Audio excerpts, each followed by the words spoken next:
head out the door, back into Walltown. Porky joins you on the fields of Walltown. You wander through alleyways, a couple of small streets, through a few farms, till finally, after 10 or so minutes, rising up on the horizon, you see a gigantic medieval Walmart. This thing is fucking huge. Just looking at its massive spires and signs makes you quiver with fear or delight, depending on your character. You see Porky behind you, trembling. This is clearly no warrior, this little pig dwarf. You steel yourself. You push open the doors, and you enter into the first floor of medieval Walmart. And as the doors slowly open, your eyes adjust to the light, and you see that you are dead set in the middle of the Walmart food department. You see in front of you aisles and aisles of all different kinds of food. Every food you can imagine in a Walmart, going all the way back. There's even like a giant open fire in this bakery. Can I kick Flip off of a cart?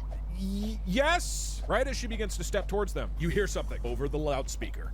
So, Porky, you brought friends to try to take my Walmart down. Getting tired of my little monsters, huh? It's not going to work, Porky. Me and Walmart are going to take over all of Walltown. This staff makes me unstoppable, Porky. I don't care that you're the mayor. Prepare to die in the food department. Get him, Dr. Pepper! And you see a Dr. Pepper Jump down from the shelves and land. This sentient Dr. Pepper with evil-looking eyes glares at you with murder in its intent. But that's not all. We also have Cheetos! It's even flaming hot, which is particularly scary. Not just that, we have Not the doctor. Oreos! And an Oreo jumps down. It doesn't actually look that intimidating. He looks a little bit confused. But still, the guy sounds pretty intense. God!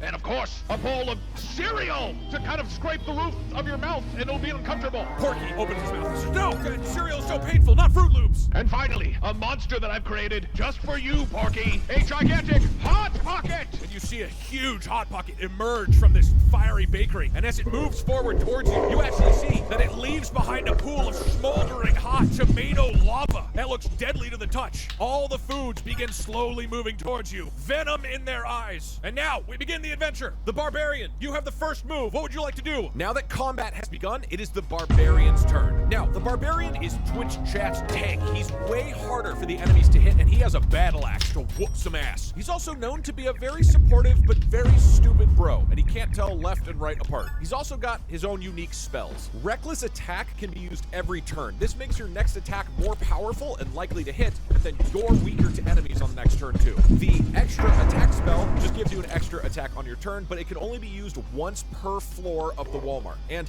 Intimidating Presence will shout and frighten away all nearby enemies, but it can only be used one time ever. With all of these options at his disposal, what will the Barbarian do first? I'll shotgun a monster from a shelf next to the Cheetos for a damage bonus. The Barbarian runs past the Dr. Pepper, runs over to this aisle. He grabs a cool monster off of the shelf. He fucking shotguns the whole thing like a total frat bro. And he feels his muscles and his blood pumping. His next attack is definitely gonna be stronger. Next up is the Bard's turn. Now the Bard is physically weaker than the Barbarian, but he is a master of magical speech, and he's known for being really horny. Also, he and the Wizard are divorced.